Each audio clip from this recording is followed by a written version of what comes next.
초음속 맛만 좀 봐라 이거지. 그러니까 극한 기동 못하는 거고 고등 전술훈련 못하는 거예요. 그래 미 공군도 이 입장 이거야 똑같아. 그런 식으로 그 파일럿을 훈련해요. 그러니까 이 중간 코스 단계를 길게 줘가지고 중간 코스 때에 그 아주 기름을 작게 먹는 훈련기로 널널하게 충분한 경험을 갖도록 만드는 그런 훈련을 한단 말이죠. 미 공군도. 그러니까 미 공군이 별도의 고등 전술 훈련기 ATT라 그러죠. Advanced Tactical Trainer. 그걸 발주를 하고 거기에서는 우리 그 T-50이 상당히 강세를 보일 것이다라고 예측하는 게 이런 이유 때문이에요. 이 T7의 컨셉이 이런 비행기라고요. 네, 그렇습니다. 그럼 T7은 이제 가칭 F7이라고 부를 수 있는 경전투기로 진화할 수 있을까? 워존에서는 이거 불가능하다 이렇게 얘기합니다. 워존은 단적으로 이렇게 말을 합니다. F7은 개념만 존재하는 전혀 다른 비행기다. F7 remains in the conceptual phase. 그러면 저 기골, 그러니까 골격이라든지 기타 등등이 너무 약해서 저 껍데기서부터 골격까지 다시 다 만들어야 되니까 비행기 다시 만든다는 소리야. 그러니까 만들고 나면 FA50 나오는 거예요. 그런 거예요, 저게. 그러니까 우리는 우리 관점에서 보면 저 삽질로 보이는 거지. 야, 그럴 것 같았으면 왜 T38에서 엔진 2배를 키우고 몸집 키웠어. 뭐. 근데 우리 눈에선 저렇게 삽질로 보여도 그 사람들 입장에선 삽질이 아니에요. 왜냐하면 어차피 새 집 지어야 돼. 옛날 집 허물어졌어. 그러면 새 집 지려면 재료가 지금 나오는 재료로 지어야 되잖아. 엔진 보니까 지금 나오는 엔진 중에 그래도 비교적 가까운 게 F404네. 기름 작게 먹고 잘 돌아가는 게. 그리고 나머지 몸집은 다 T38 흉내낸 거야. 전부. 그리고 안에 인테리어는 F-35 필 딱 주고 그 다음에 요새 이제 비행기 기술이니까 플라이 바이 와이어로 쫙 해놓고 디지털 구동. 예. 우리 입장에선 야 그러려면 뭐하러 T-38 그냥 하지. T-38대로 다시 만드는 게 돈이 더 들어요. 우리가 그렇잖아.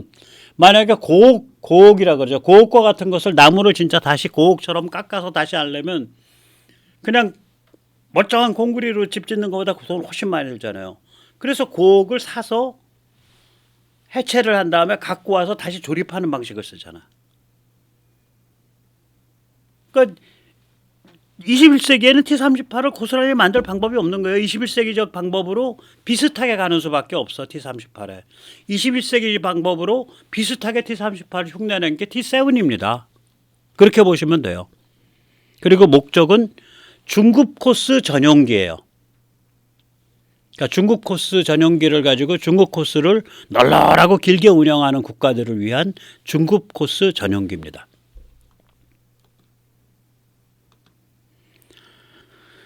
자, 그런데 이제 T-50은 이게 태생부터 F5라고요. F5가 그 1950년대로 우리가 돌아가자고요. 제가 1959년생인데 얘가 1959년에 태어났어요. 그러니까 1959년으로 돌아가 보자고. 그 당시에 훈련기로 지금도 미 공군이 쓰는 T-38 훈련기를 설계를 한 거야. 그 당시 컨셉에서는 과하다 싶을 정도로 야무지게 한 거예요. T-38을. 그럼 경공급기가 바로 나와. 그 당시 과하니까 그 당시 스펙으로는. 그래서 우리가 F5 우리나라가 제일 처음에 면허 생산한 비행기가 F5죠. 그래서 우리가 그걸 KF5 제공호라고 부르죠. 지금도 돌아가고 있죠. 그 F5가 T-38 그 당시 1950년대 말에 나온 T-38 탈론 훈련기의 형제예요. 파생형이야. 그 노스로크루반에 만들다 보니까 너무 야무지게 만들어지니까 야 이거 우리 만드는 과정에서 야 우리 이거 전투기로 파생 그때는 경도 아니야. 그때는 전투기들이 다 그러니까 전투기로 파생시키자 그래서 같이 파생시킨 거예요. 그 쌍생아로 나와요. 쌍둥이로. 약간의 시간 차이 두고. 그래서 F5가 전 세계에서 무려 2603대가 팔렸고요. T-38이 전 세계에서 1185대가 팔렸습니다. 그러니까 두 개 합치면 거의 4000대 팔렸어요. 전 세계에서. 베스트셀러예요. 두 개를 합치면. 그래서 이 F5는 단좌 전투기고요. T-38은 복좌 훈련기입니다. 우리가 이번에 단좌 간다고 하잖아요. 그게 경전 투기 제대로 가겠다는 얘기라고요. 그리고 F5에는 엔진을 좀 더 강한 애를 썼어요. 그래서 드라이 추력이 7,000파운드, 애프터버너 추력이 10,000파운드짜리를 썼습니다. 그리고 T-38은 1961년에 교육 현장에 들어갔는데 F5는 1964년에 실전 배치됩니다. 둘 다 그러니까 워낙 파생이라 T-38이 초도 비행한 해 1959년을 둘이 초도 비행한 해로 함께 잡아줍니다. 네, 그렇습니다. 그러니까 이게 이제 보면 이게 T-38이잖아요. 네, 보면 똑같아요. 비행기 생긴 게 단자 복자 차이만 있지. T-38은 복자죠. 네. 근데 이건 F5란 말이에요. 이건 단자예요. 저기 지금 아마 양쪽에 미사일을 달았나 저거? 똑같아요. 비행기 생긴 게 똑같습니다. 네. 그래서 이제 그 T7도 404 엔진을 썼단 말이야. 거기 뭐 엔진 절반밖에 가동 안 할 텐데 거기 한 5,6천 파운드만 돌리면 되는 건데 비행기 너무 작고 너무 가벼우니까 우리보다 몸집이 하중이 절반밖에 안 되는데 우리 저기 FA50보다 그러면 한 5,6천 파운드 돌리면 되는데 5,6천 파운드 돌릴 때 그 효율이 아마 좋겠지. 여기서 이제 F404 엔진이 얼마나 효율이 좋은지 제가 잠깐 말씀드릴게요. 이게 특정 용도에서 굉장히 효율이 좋은 명품 엔진이에요. 오래됐다고 구박 마세요. 경공급기에서는 최상의 엔진입니다. 우리가 F404보다 F414가 개선형으로 늦게 나왔다 그러잖아. 오케이. 뭐만 딱 개선됐냐? 11,000파운드 드라이 추력 11,000파운드 이상을 낼 수 있다는 점만 개선됐지 나머지는 F404보다 다 못해요. 이게 이제 SFC라는 걸 읽는 법을 제가 가르쳐 드릴게요. 우리는 자동차는 연비가 얼마야? 시내에서 12km 가는데 그렇게 쉽게 나와요. 그럼 비행기는 연비가 얼마야? 그거 뭐 한 700km가 그렇게 비행기 못 해요. 왜냐면 워낙에 고도에 따라 다르고 뭐 저기 빨리 가냐 늦게 가냐에 따라 다르고 하니까 그렇게 말을 못 해요. 그래서 비행기는 뭘로 따지냐? 비연료 소모율이라는 걸로 Specific Fuel Consumption이라는 걸로 따집니다. 이때 B는 비율할 때 B예요. 이 비연료 소모율이 낮을수록 연료 효율성이 높은 겁니다. 비연료 소모율이라는 건 뭐냐면은 예를 들어서 1파운드 포스의 추력을 1시간 동안 유지할 때 몇 파운드의 연료를 떼야 되냐. 그러면 뭐 예를 들어서 0.8파운드를 떼야 된다. 그러면 내가 10,000파운드다. 추력이. 그러면 그거에 10,000배. 그럼 1시간 동안에 8,000파운드 떼야 되네. 이렇게 나오는 거예요. 8,000파운드면 대충 계산했을 때 드럼통으로 한 25통 정도 떼야 되는 거죠. 연료 무지하게 떼는 거예요. 그래서 터보팬 엔진의 비연료 소모율은요. 이게 제트 엔진이라는 건 돌아가지고 공기를 흡입해서 그걸 썩이라 그래요. 공기를 빨아들여서 공기를 꽉꽉 누르죠. 그걸 스퀴즈라 그럽니다. 썩 스퀴즈. 불을 붙이죠. 빵! 뱅이라 그럽니다. 뒤로 확 뿜으면 이제 훅 하고 블로우라 그럽니다. SSBB입니다. 썩 스퀴즈 뱅 블로우. 썩 스퀴즈 뱅 블로우. 그게 연속으로 일어나는 거거든요. 이게 회전하면서 안에. 그래서 이 회전력에 따라서 추력이 달라지는 거라 또 회전이 얼마때의 연비가 어떻게 연료 소모가 어떻게 되냐 이렇게 돼요. 그러면 SFC 0.84예요. 그러면은 회전수와 상관없이 항상 0.84가 아니에요. 이 제트 엔진 종류는요. 최대 회전수일 때 가장 연료 효율이 좋습니다.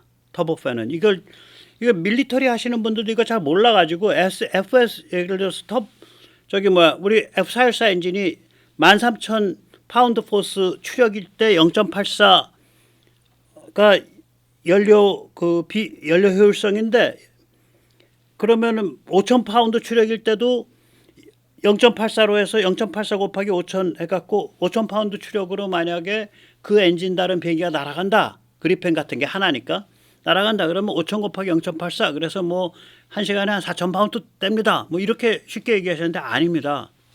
그거 공표 안 하지만 이론적으로 저렇게 돼야죠. 커브가.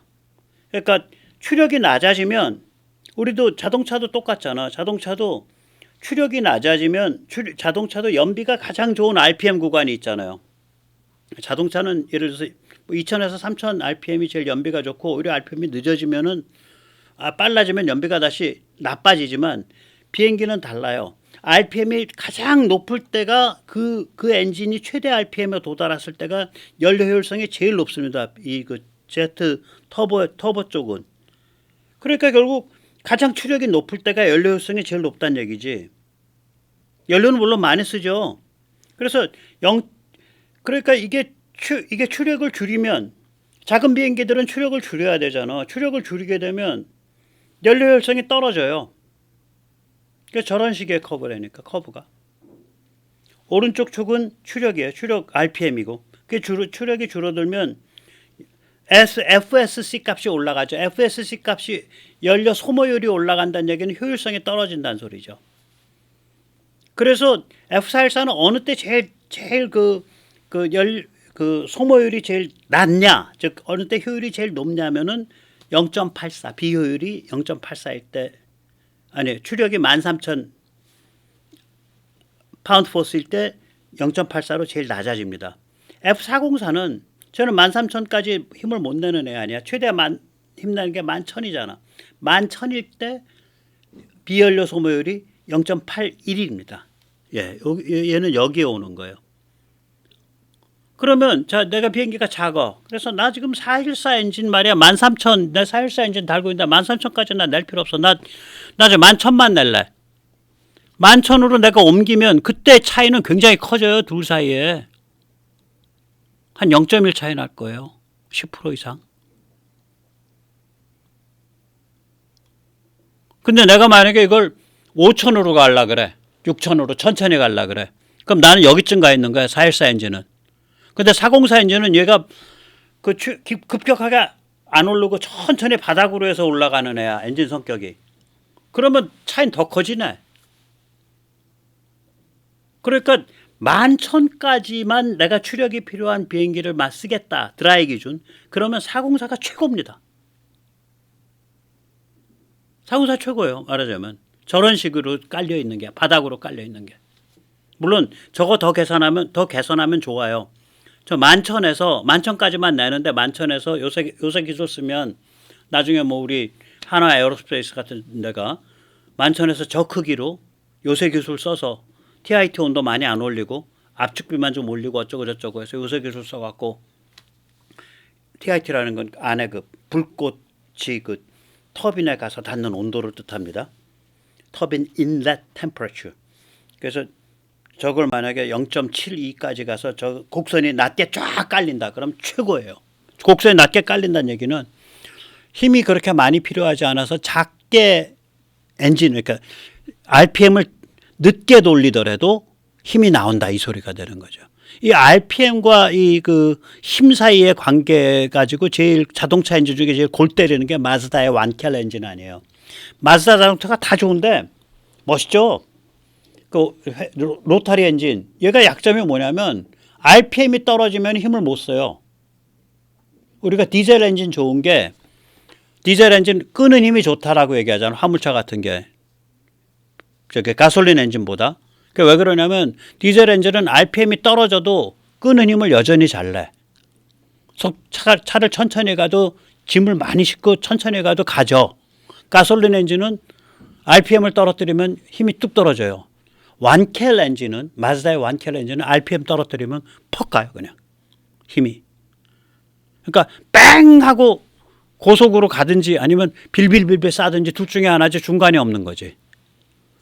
저렇게 그 RPM과 힘과 연료 효율 이런 것들이 다 서로 그 엮여 있는 그런 거라.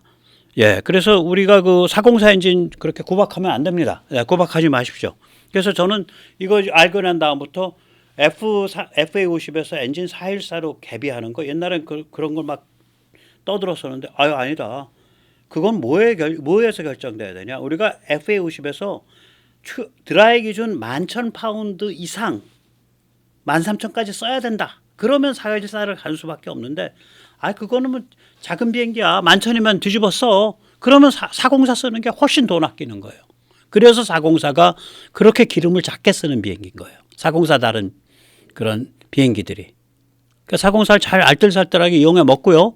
그 다음에 우리가 엔진 국산화하면서 한화 같은 데서 좀 이노베이션을 해서 오히려 404 엔진보다 더 커브가 아래로 바짝 낮게 깔리면서 그 커브 자체가 SFC 커브가 좀 더 아래로 내려온. 그래서 뭐 제일 낮은 데가 0.811이 아니라 0.74, 0.73 이러면 대박 치는 겁니다. 그게.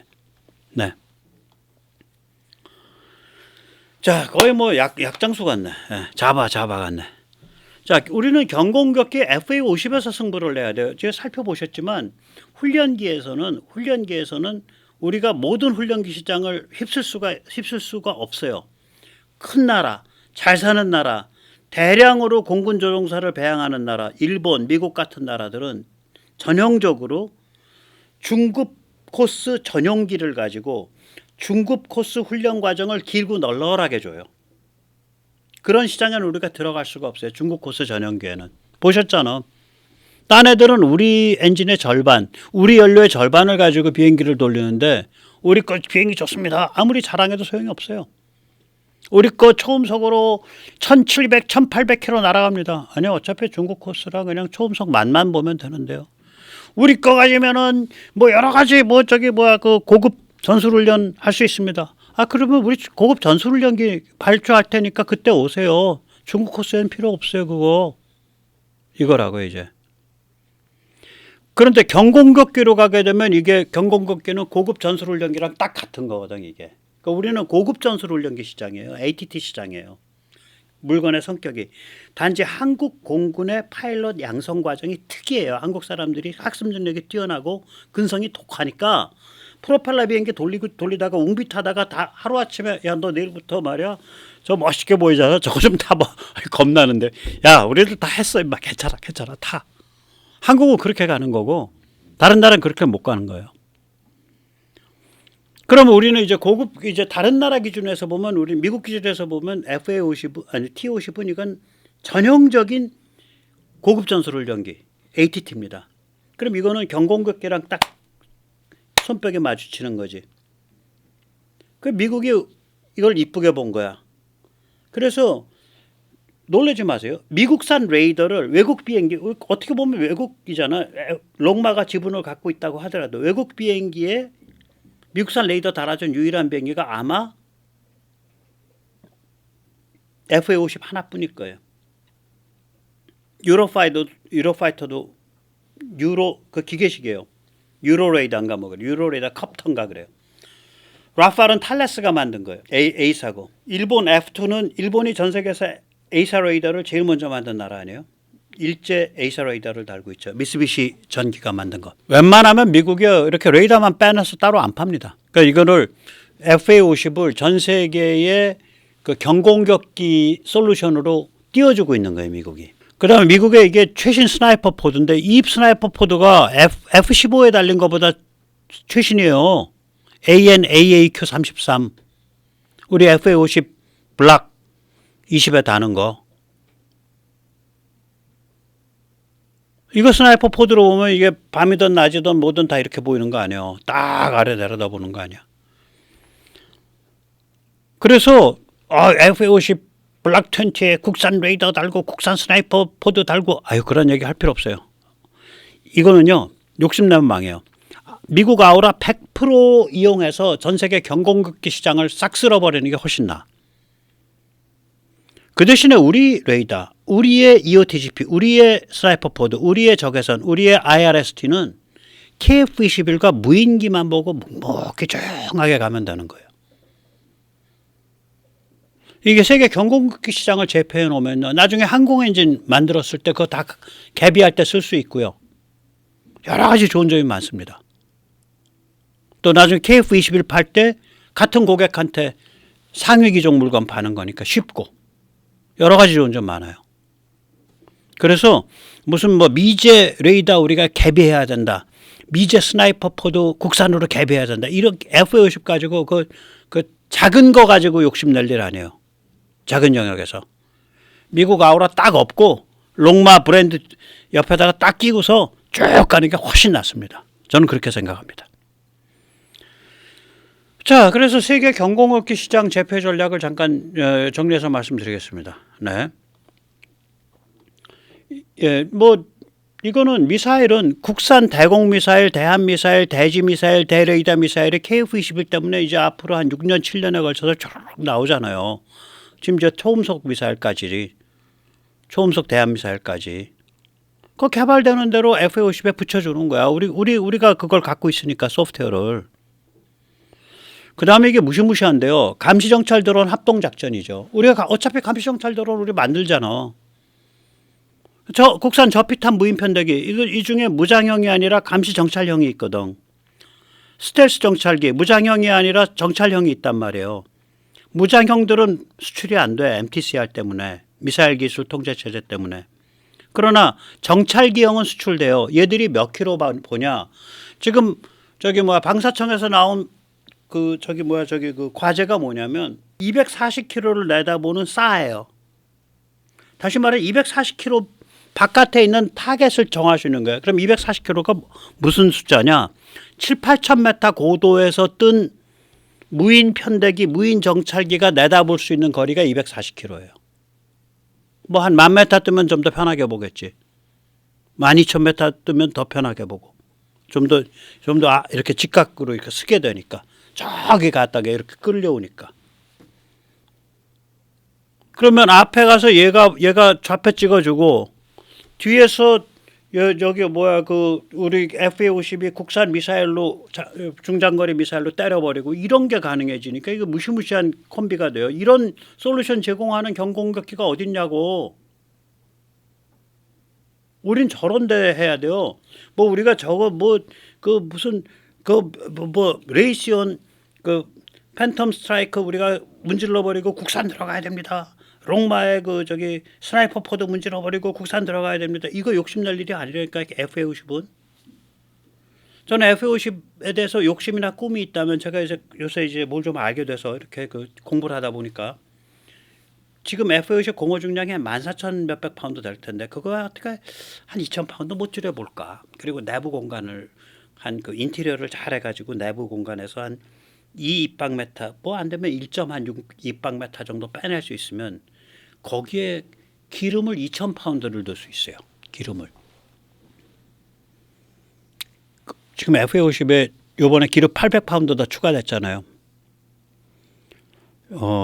요번 800파운드 추가되면서 작전 반경이 한 500-600km쯤 됐을 거예요. 작전 반경이 400km대였거든요. 거기서 26% 30% 늘었으니까 한 500km대 됐을 거예요. 저게 한 2,000파운드 들어가면요. 작전 방향이 1,000km로 튑니다.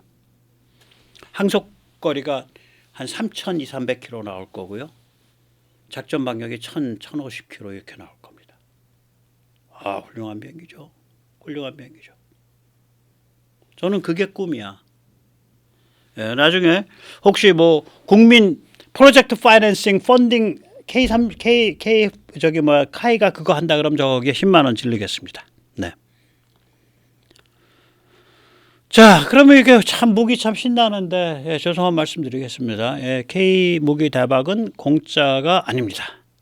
국내 정치가 정상화되지 못하고 종중 종북이 판치는 혼란 상태가 되면 K 무기는 재앙의 씨앗이죠. 중국은 한국을 집어삼키려 온갖 공작, 온갖 짓을 다 할 거고 미국은 한국을 순순히 놓치지 않으려고 할 거고 우린 양쪽에서 찢기는 거예요. 이럴 때 뭐예요? 자기 중심을 세워야지. 내가 뭐 원하냐는 거지. 내가 우리 시청자님들은 뭘 원하시냐? 동맹이냐? 중국 위성국가냐?